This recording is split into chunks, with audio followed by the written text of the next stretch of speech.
ဒီတစ်ပတ်ပေးရမှာတော့မြန်မာယူရအစားအစာတစ်ခုဖြစ်တဲ့မိုးရင်းကောက်ကျွန်တော်ချက်ပြမှာဖြစ်ပါတယ်ကျွန်တော်နဲ့အတူအဆုံးထိကြည့်ရှုပေးပါခင်ဗျာမိုးရင်းကောက်ချက်ဖို့ငါးကိုတော့ကျွန်တော်ငချင်းနဲ့ငခုစားတူတုံးလာပါတယ်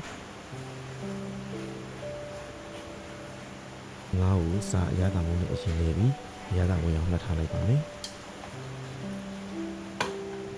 ငါးကိုအရသာနှက်ပြီးရင်စပင်းချင်းငံပြားကြီးထည့်ပြီးတော့နူးလာတဲ့အထိပြုတ်ပေးလိုက်ပါမယ်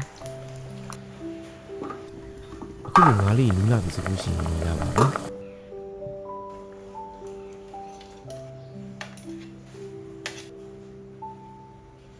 ပြုတ်ပြီးတဲ့ငါးတွေကိုစပြီးတော့အသားနှွှင်ပါမယ်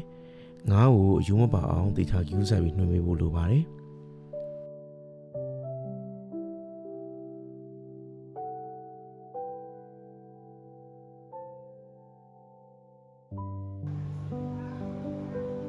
မွေးငါးလေးကိုထည့်ဖို့အတွက်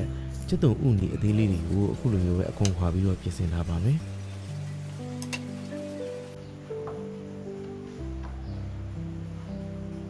ပြီးရင်တော့စီတက်ဖို့အတွက်ကျက်သွန်လေးထားအောင်လို့ပပလေးလီးပါမယ်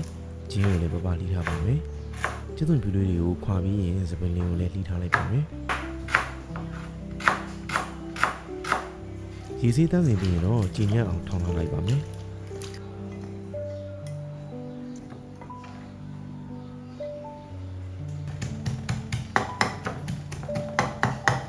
အခုလိုအနေထားရပြီဆိုလို့ရှိရင်တော့ကျွန်တော်တို့စီကိုစတတ်ပါမယ်။ငပြောကိုအပေါ်ကြောလေးကိုခွာပြီးတော့ပပလေးကိုထိထားလိုက်ပါမယ်။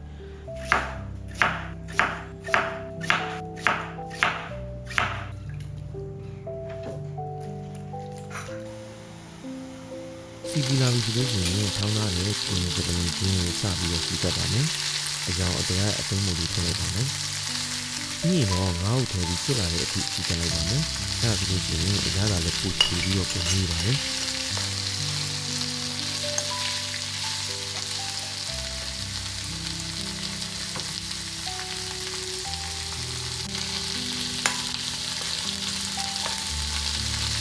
အလုံးအစင်းလေးဖြစ်ပြီဆိုလို့ရှိရင်ကျွန်တော်တို့မုံနဲ့ဆက်ထားပါမယ်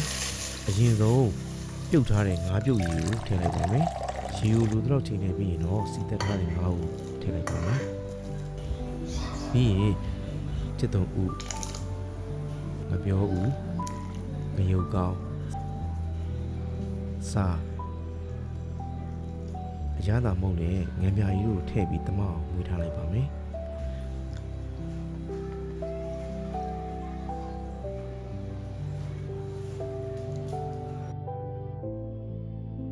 မွေးငါ့ကိုအရသာထူးပြီးဖြစ်လာစေဖို့အတွက်ကလေးပဲအစိမ်းမုံနဲ့ဆန်လုံးမိုးတို့ကိုစားတူထည့်ပြီးတော့ရေနဲ့ဖြောထားလိုက်ပါတယ်။မွေးငါဟိပွက်လာပြီဆိုလို့ရှိရင်တော့ကျွန်တော်တို့ဆက်လက်ဖြောထားတဲ့ကလေးပဲအစိမ်းမုံနဲ့ဆန်လုံးမိုးတို့ကိုထည့်လိုက်ပါမယ်။တချို့တွေကကျဲဥအစိမ်းကိုမှွေပြီးတော့ထည့်ကြပါတယ်။ကျွန်တော်ကတော့ကျဲဥပြုတ်လေးကိုပဲရေးပြီးတော့ထည့်လိုက်ပါတယ်။နိုင်ဝဲလောက်ကြာရင်တော့အနံမွေးပြီးအရသာရှိတဲ့မွေးငါရပါပြီခင်ဗျာ။